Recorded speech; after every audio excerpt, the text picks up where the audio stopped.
Hello friends, आज हम पढ़ेंगे वैक्सीन। तो चलिए स्टार्ट करते हैं। Vaccine. Why are children infants given vaccination. छोटे बच्चों और बच्चों को वैक्सीन क्यों लगाया जाता है? When a disease carrying microbes enter our body the body produces antibodies to fight invader. जब हमारे बॉडी में कोई रोग फैलाने वाला माइक्रोब्स इंटर करता है तो हमारी बॉडी उससे लड़ने के लिए एंटीबॉडीज को प्रोड्यूस करती है। एंटीबॉडीज को प्रतिरक्षी कहते हैं हिंदी में। The body also remembers how to fight the microbes if enter again. और हमारी बॉडी को यह पता रहता है कि अगर वही माइक्रोब्स हमारी बॉडी में दोबारा इंटर करेगा तो हम उससे कैसे लड़ें। If dead weakened microbes are introduced into healthy body the body fight and kill the invading bacteria। अगर हम किसी डेड माइक्रो ऑर्गेनिज्म को किसी हेल्दी पर्सन की बॉडी में एंटर कराते हैं तो बॉडी की जो सेल्स हैं उसी के अकॉर्डिंग लड़ने के लिए एंटीबॉडीज़ को प्रोड्यूस करेंगी और रोग फैलाने वाले माइक्रो ऑर्गेनिज्म को, इन्वेडिंग बैक्टीरिया को किल कर देंगी, मार देंगी। The antibodies remain in the bodies and we are protected from the disease causing microbes forever. और यह एंटीबॉडीज हमारे बॉडी में हमेशा के लिए रहती हैं और हमें डिजीज कॉजिंग माइक्रोब से प्रोटेक्ट करती हैं, रोग फैलाने वाले माइक्रोब से बचाती हैं। This is how a vaccine work. यही वैक्सीन का वर्क होता है। Several disease including cholera, tuberculosis, smallpox and hepatitis can be prevented by vaccination। ये डिजीज़ जैसे कॉलरा, ट्यूबरक्लोसिस, स्मॉलपॉक्स और हेपेटाइटिस, इन सब रोगों से लड़ने के लिए वैक्सीनेशन कराया जाता है। इन रोगों से बचाने के लिए क्या करते हैं? वैक्सीन लगाया जाता है। ठीक है, चलिए आगे पढ़ते हैं। Edward Jenner discovered the vaccine for smallpox. Edward Jenner एक साइंटिस्ट थे। इन्होंने स्मॉल पॉक्स की वैक्सीन की खोज की थी 1798 में। ठीक है, चलिए आगे बढ़ते हैं। In your childhood you must have been given injection to protect yourself against several disease. आपके बचपन में आपको भी बहुत से डिजीज से बचने के लिए वैक्सीन दिए गए होंगे। Can you prepare a list of this disease. आप उन रोगों की लिस्ट एक लिस्ट तैयार करिए। You may take help from parent. आप अपने पेरेंट्स की भी हेल्प ले सकते हैं। It is essential protect all children against this disease. सभी बच्चों को इन रोगों से प्रोटेक्ट करने की ज़रूरत है। Necessary vaccine are available in the nearby hospital. जो आवश्यक टीके होते हैं, आवश्यक वैक्सीन होते हैं जिनकी ज़रूरत होती है, वो निकट के पास के हॉस्पिटल में अवेलेबल होते हैं। जिनकी बहुत ज़रूरत होती है वैक्सीन की, वो आस पास के हॉस्पिटल में अवेलेबल होते हैं। You might have seen the advertisement on TV and newspapers regarding protection of children against polio under the Pulse Polio program। बच्चों को पोलियो से बचाने के लिए, पोलियो एक डिजीज़ होता है जो कि वायरल डिजीज़ होता है, वायरस से होता है। बच्चों को पोलियो से बचाने के लिए आपने टेलीविज़न, न्यूज़पेपर में और पोलियो के वैक्सीनेशन के विज्ञापन को देखा होगा। जो विज्ञापन निकलता है उसको देखा होगा, प्रोग्राम को देखा होगा। Polio drop given to children are actually a vaccine. Polio drop बच्चों को दिए जाने वाला रियल में एक वैक्सीन है। A world wide campaign against smallpox has finally led to its eradication from most parts of world। Smallpox के against world wide एक अभियान चलाया गया था, विश्वव्यापी एक अभियान चलाया गया जिसके बाद जिसके परिणाम स्वरूप पूरे वर्ल्ड में मैक्सिमम पार्ट में स्मॉल पॉक्स जो हुआ खत्म हो गया। स्मॉल पॉक्स एक डिजीज होती है जो कि वायरस से होती है। इसको ख़त्म करने के लिए पूरे वर्ल्ड में एक अभियान चलाया गया था, जिसके बाद स्मॉल पॉक्स अब मोस्ट पार्ट में, वर्ल्ड के मोस्ट पार्ट में अब ख़त्म हो चुकी है। ठीक है, चलिए आगे बढ़ते हैं। These days, vaccines are made on large scale from microorganisms to protect human and other animal from several disease. आजकल माइक्रो ऑर्गेनिज्म से वैक्सीन का प्रोडक्शन बहुत लार्ज स्केल पर किया जाता है, जिससे ह्यूमन और मेनी एनिमल को भी रोगों से बचाया जाता है। Increasing soil fertility, some bacteria are able to fix nitrogen from atmosphere to enrich soil with nitrogen and increase its fertility. कुछ बैक्टीरिया जैसे साइनोबैक्टीरिया, नीले हरे शैवाल, ब्लू ग्रीन एल्गी, कुछ बैक्टीरिया जो कि एटमॉस्फेरिक नाइट्रोजन को, जो वायुमंडल में नाइट्रोजन है उसको फिक्स करते हैं, उसको फिक्स कर सकते हैं। इस तरह soil with nitrogen and increase its fertility. इस तरह जो सॉइल में नाइट्रोजन को बढ़ाते हैं और उसकी फर्टिलिटी को भी ग्रो करते हैं, उसकी उर्वरता को भी बढ़ाते हैं। क्या बैक्टीरिया जो होते हैं सॉइल में जो नाइट्रोजन की कमी रहती है उसको पूरा करते हैं, सॉइल में नाइट्रोजन की डेफिशिएंसी को पूरा करते हैं। These microbes are commonly called biological nitrogen fixer. ऐसे बैक्टीरिया को या ऐसे माइक्रोब्स को हम कॉमनली बायोलॉजिकल नाइट्रोजन फिक्सर भी कहते हैं, जैविक नाइट्रोजन स्थिरीकरण भी कहते हैं। ठीक है, चलिए आगे बढ़ते हैं। ये फिगर है the nitrogen fixing cyanobacteria blue green algae. यहाँ पे साइनोबैक्टीरिया है जो कि नाइट्रोजन फिक्स करती है, जैसे ब्लू ग्रीन एल्गी, यहाँ इसका फिगर है। ठीक है, आगे पढ़ते हैं। क्लीनिंग द एनवायरमेंट, पर्यावरण का शुद्धिकरण। Boojho and Paheli had observe the school gardener making manure along with their friend. They collected waste of plant, vegetable and fruits from nearby houses and gardens. अपने स्कूल के माली को देखने के बाद पहेली और बूझो और स्टूडेंट ने अपने घरों और बगीचों से पत्तियां और फलों का कचरा जो होता है उसको कलेक्ट करके एक गड्ढे में डाला। They put them in pit meant waste disposal. उनको उसमें डाला। After some times it decomposed and got converted to manure. और कुछ समय बाद वो जो उसमें कचरा डाला था उन्होंने, वो क्या हुआ, डिकम्पोज हो गया। डिकम्पोज होने से यह क्या हुआ, मैन्योर में कन्वर्ट हो गया, खाद में बदल गया। Boojho and Paheli wanted to know how this had happened. Paheli और बूझो जानना चाहते हैं कि यह कैसे हो सकता है, चलिए आगे बढ़ते हैं। Activity 2.5, take two pots and fill each pot half with soil. 2 गमले लेकर उसमें मिट्टी से आधा भर दीजिए। 2 गमले लीजिए और उसमें आधे मिट्टी भर दीजिए।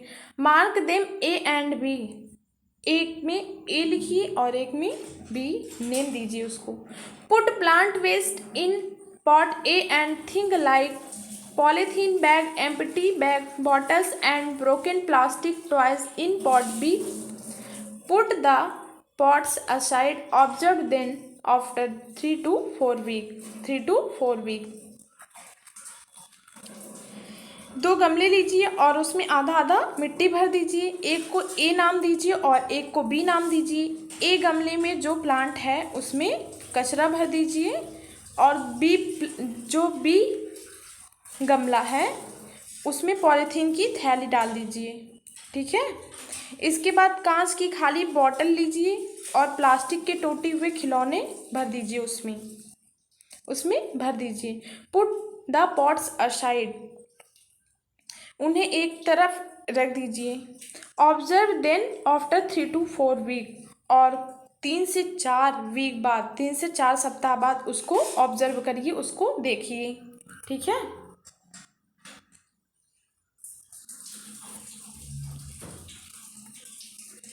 Do you find any difference in content of the two pots? क्या आपको दोनों गमलों की जो ऑब्जेक्ट्स में कोई डिफरेंस दिखाई देता है, कोई भी अंतर दिखाई देता है? If so what is difference? हाँ, दिखाई दिया तो क्या डिफरेंस दिखाई दिया? You will find that plant waste in pot has been decomposed. आप देखेंगे कि जो एक गमला है, ए पॉट है, उसमें जो प्लांट के अवशिष्ट हैं उसका डिकम्पोजिशन हो गया। जो उसमें वेस्ट हैं प्लांट के वो क्या हुआ? डिकम्पोज हो गए। How did this happen? यह कैसे हुआ? The plant waste has been converted into manure by the action of microbes. जो प्लांट के वेस्ट थे वो क्या हुए? मैन्योर में, खाद में कन्वर्ट हो गए, खाद में बदल गए। बाय एक्शन ऑफ माइक्रोब्स, ये सूक्ष्म जीवों द्वारा, माइक्रोब्स द्वारा। ये जो माइक्रोब्स थे वो क्या किए? प्लांट के वेस्ट को खाद में बदल दिए। द न्यूट्रिएंट्स, आगे बढ़ते हैं। The nutrients released in the process can be used by plant against. यह जो प्रोसेस है, प्रोसेस में बने जो न्यूट्रिएंट्स है वो पौधे जो होते हैं, प्लांट होते हैं, उसको दोबारा यूज कर लेते हैं। जो उसमें न्यूट्रिएंट्स होते हैं उसको वो दोबारा यूज कर लेते हैं। Did you notice that in pot be the polythene bag, empty glasses bottle and broken toys parts did not undergo and any such change? इसके बाद आप पॉट बी को देखिए जिसमें आपने पॉलीथीन की थैली, कांच की बॉटल्स और खिलौने के टुकड़ों को डाला था। उसमें इस तरह का उसमें क्या चेंज हुआ ये आप देखिए। The microbes could not act on them and convert into in manure. उसमें माइक्रोब्स उन पर कोई भी एक्शन करके उसको मैन्योर में चेंज नहीं किए। जिसमें हमने polythene bag, empty glasses, bottles और टॉयज़ के टुकड़े डाले थे जिस पॉट में, उसमें माइक्रोब्स नहीं ग्रो किए और ना ही उस पर कोई एक्ट किए और ना ही वो उस मटेरियल को मैन्योर में कन्वर्ट किए। यू ऑफन, खाद में कन्वर्ट नहीं किए। ठीक है, आगे बढ़ते हैं। You often see large amounts of dead organic matter in the form of decaying plant and sometimes dead animals on the ground। आप अक्सर बहुत ज़्यादा बड़ी मात्रा में डेड ऑर्गेनिज्म को, सड़ते गलते प्लांट को, कभी कभी सड़ते हुए एनिमल्स को देखा होगा अपने चारों तरफ। You find that they disappear after some time, और वो कुछ टाइम बाद डिसअपियर हो जाते हैं, गायब हो जाते हैं।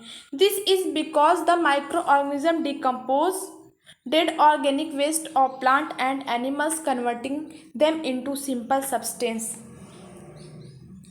कुछ टाइम बाद वो गायब। दिस बिकॉज, यह माइक्रो ऑर्गेनिज्म जो होते हैं ऑर्गेनिक वेस्ट को, प्लांट के ऑर्गेनिक वेस्ट को और जो एनिमल के ऑर्गेनिक वेस्ट हैं उनको डिकम्पोज कर देते हैं। माइक्रो ऑर्गेनिज्म सारे वेस्ट को डिकम्पोज कर देते हैं और उनको सिंपल सब्सटेंस में, साधारण सब्सटेंस में कन्वर्ट कर देते हैं। These substances are against used by other plant. आगे देखते हैं। These substances are again used by other plant and animal। और ये सब्सटेंस जो होते हैं, सिंपल सब्सटेंस जो होते हैं, ये दोबारा अदर प्लांट्स और एनिमल द्वारा यूज कर लिए जाते हैं। Thus microorganism can be used to degrade the harmful and smelly substance and thereby clean up the environment। यह सब्सटेंस दूसरे प्लांट्स और एनिमल्स द्वारा यूज कर लिए जाते हैं। इस प्रकार जो हार्मफुल और स्मेली सब्सटेंस होते हैं वो क्या होते हैं, सूक्ष्म जो जीव होते हैं, माइक्रोब्स होते हैं, उनका यूज करके एनवायरनमेंट को क्या करते हैं, शुद्ध कर देते हैं, एनवायरनमेंट को क्लीन कर देते हैं। क्या माइक्रो ऑर्गेनिज्म करते हैं ये सब। ठीक है, आगे पढ़ते हैं harmful microorganism. Microorganism are harmful in many ways. Microorganism जो होते हैं अनेक तरह से हार्मफुल होते हैं। Some of the microorganism cause disease in human beings, plants and animals. कुछ माइक्रो ऑर्गेनिज्म होते हैं जो कि ह्यूमन में, प्लांट में और एनिमल्स में डिजीज कॉज करते हैं, डिजीज रोग फैलाते हैं। सच डिजीज कॉजिंग, आगे बढ़ते हैं, such disease causing microorganism called pathogens. ऐसे डिजीज फैलाने वाले माइक्रो ऑर्गेनिज्म को हम पैथोजन कहते हैं। Some microorganism spoil food, clothing and leather. कुछ माइक्रो ऑर्गेनिज्म होते हैं जो कि फूड को, कपड़े को और चमड़े की जो बनी ऑब्जेक्ट होती हैं उनको क्या करते हैं, स्पॉइल कर देते हैं। Let us study more about their harmful activities. आइए उन हार्मफुल जो एक्टिविटीज़ हैं उनके बारे में और भी जानकारी लेते हैं। ठीक है, चलिए पढ़ते हैं आगे। Disease causing micro organism in human. Disease causing ऐसे और माइक्रो ऑर्गेनिज्म जो कि ह्यूमंस में डिजीज रोग फैलाते हैं। ठीक है, उन माइक्रो ऑर्गेनिज्म के बारे में पढ़ेंगे। जो माइक्रो ऑर्गेनिज्म रोग फैलाते हैं उनको हम पैथोजन कहते हैं। Pathogen enter our body through the air we breathe. Pathogen जो होते हैं वे एयर द्वारा, हम जब सांस लेते हैं वे एयर द्वारा हमारी बॉडी में इंटर करते हैं। द वाटर वी ड्रिंक और द फूड वी ईट। और जब हम वाटर को ड्रिंक करते हैं, पानी को पीते हैं और खाना खाते हैं, तब भी वो हमारे बॉडी में इंटर कर जाते हैं, हमारी बॉडी में आ जाते हैं। क्या, पैथोजेंस आ जाते हैं। They can also got transmitted by direct contact with N infected person और कैरिड बाय एन एनिमल।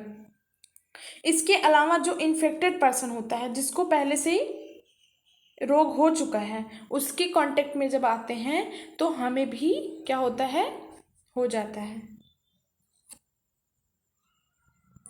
किसी इन्फेक्टेड पर्सन के कांटेक्ट में आने पर या किसी एनिमल के कांटेक्ट में आने पर जिसको पहले से डिजीज है, ऐसे भी हमें फैलता है डिजीज। ठीक है, microbial disease that can spread from an infected person to a healthy person through air, water, food and physical contact are called communicable disease।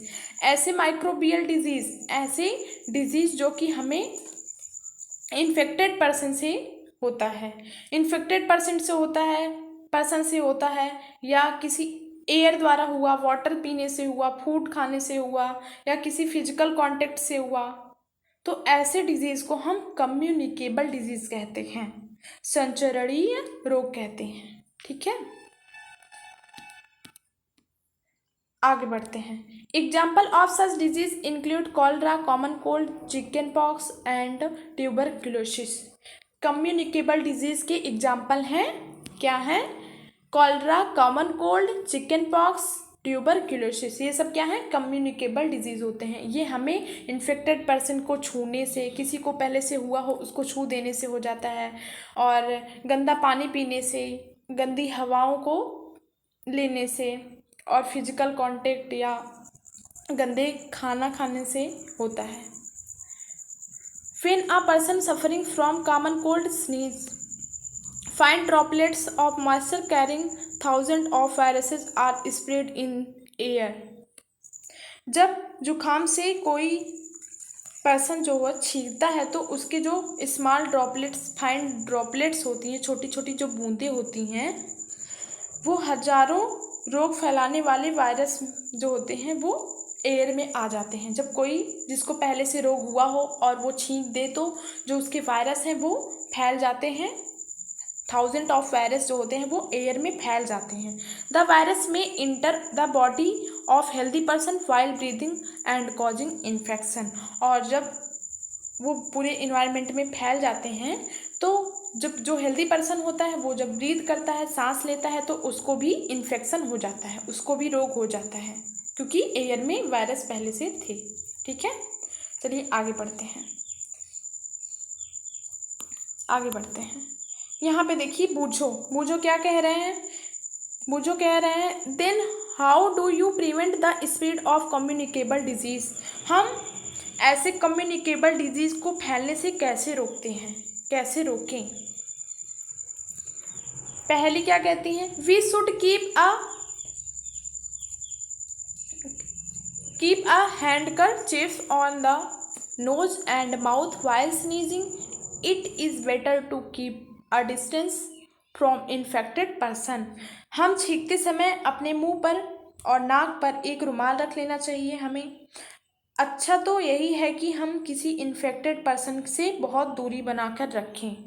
ठीक है, चलिए आगे बढ़ते हैं।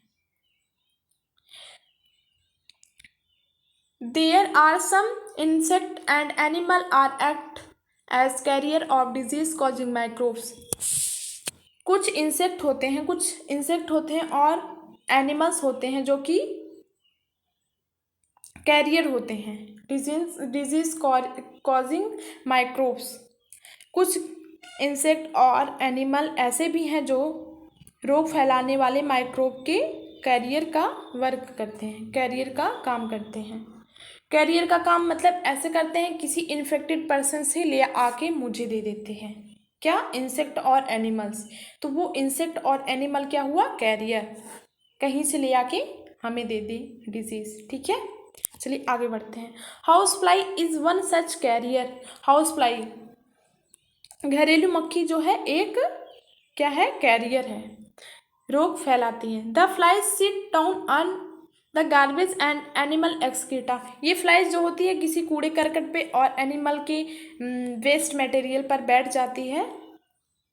बैठती है। Pathogen stick to their bodies, और आके हमारी बॉडी पे उसके पैथोजन्स जो होते हैं उस हाउस फ्लाई की बॉडी पर चिपक जाते हैं। When these fly sit down on uncovered food they may transfer the pathogens. और वो फ्लाई जब हमारे फूड पर आके बैठती है तो वो जो उसके बॉडी पे पैथोजन लगे थे वो फूड में आ जाते हैं, ट्रांसफ़र हो जाते हैं। तो ट्रांसफ़र हो जाते हैं। Whoever eats contaminated food is likely to get sick. और जब हम उस फूड को खाते हैं, उस कंटामिनेटेड फूड को खाते हैं तो हम क्या होते हैं, बीमार पड़ जाते हैं। ठीक है, so it is advisable to always keep food covered. इसलिए आपको सलाह दी जाती है कि आप अपने फूड को हमेशा ढक कर रखें, अपने भोजन को हमेशा ढक कर रखें। आगे बढ़ते हैं। Avoid consuming uncovered items of food. बिना ढके हुए फूड को आप अवॉइड करिए, उसको मत खाइए। And other example of carrier is the female anopheles mosquito. और भी एग्जाम्पल हैं कैरियर के, जैसे एनोफिलीज मॉस्क्यूटो। एनोफिलीज एक मच्छर होता है, फीमेल मच्छर होता है जो कि क्या है, कैरियर है। Which carries the parasite of malaria Plasmodium. या क्या करती है, पैरासाइट मलेरिया, ये मलेरिया रोग फैलाती है। ये क्या करती है, मलेरिया रोग फैलाती है, प्लाज्मोडियम। ठीक है। Female aedes mosquito acts as carrier of dengue virus. और फीमेल एनोफिलीज मच्छर होती है। एक तो फीमेल एनोफिलीज थी, एक फीमेल एडीज मॉस्क्यूटो होती है। फीमेल एडीज मॉस्क्यूटो जो होती है वो कैरियर होती है डेंगू वायरस की, वो डेंगू वायरस की कैरियर होती है। डेंगू वायरस को हमारे बॉडी में फैलाती है, हमें काटती है तो वो वायरस हमें ट्रांसफ़र हो जाता है, हमारी बॉडी में ट्रांसफ़र हो जाता है तो हमें डेंगू हो जाता है। ठीक है। How can we control spread of malaria और डेंगू? हम मलेरिया और डेंगू का नियंत्रण किस प्रकार कर सकते हैं, किस तरह से रोक सकते हैं? ठीक है। यहाँ पे देखिए फीमेल एनोफिलीज का फिगर है। ये क्या करती है? मलेरिया रोग को फैलाती है। और डेंगू जो होती है उस फीमेल क्या होती है? एडीज मॉस्किटो होती है, उसका नेम होता है एडीज। यहाँ पे पहली क्या कहती है? Why does the teacher keep telling us not to let water collect anywhere in neighbourhood? हमारे टीचर जो होते हैं वो कहते हैं कि अपने आसपास पानी को कलेक्ट मत करिए। ठीक है। क्यों? All mosquito breed in water, सभी मॉस्क्यूटो जो होते हैं, सभी मच्छर जो होते हैं वो वाटर में उत्पन्न होते हैं, वाटर से प्रोड्यूस होते हैं। Hence one should not let water collect anywhere, इस तरह आपको कहीं भी रुका हुआ पानी नहीं रहने देना चाहिए। In cooler, tyres, flower pots etcetera, जैसे कूलर में, टायर्स में और फ्लावर के पॉट्स में पानी को इकट्ठा नहीं रखना चाहिए, क्योंकि उसमें जो मच्छर होते हैं उसमें ग्रो कर जाते हैं, अपनी संख्या को बढ़ा लेते हैं। By keeping the surrounding clean and dry we can prevent mosquito from breeding. आप अपने चारों तरफ आसपास की जगहों पर क्या करिए? क्लीन रखिए। ठीक है, साफ सुथरा रखिए। हम मच्छरों को पैदा होने से रोक सकते हैं, ऐसे मच्छर को पैदा होने से रोक सकते हैं ब्रीडिंग करने से। Try to make a list of measures which help to avoid the spread malaria. ऐसे उपायों की आप लिस्ट बनाइए, लिस्ट बनाने का प्रयास करिए जिससे हम अपनाकर मलेरिया और भी रोगों को फैलने से रोक सकें। ठीक है, ऐसी लिस्ट तैयार करिए। ठीक है।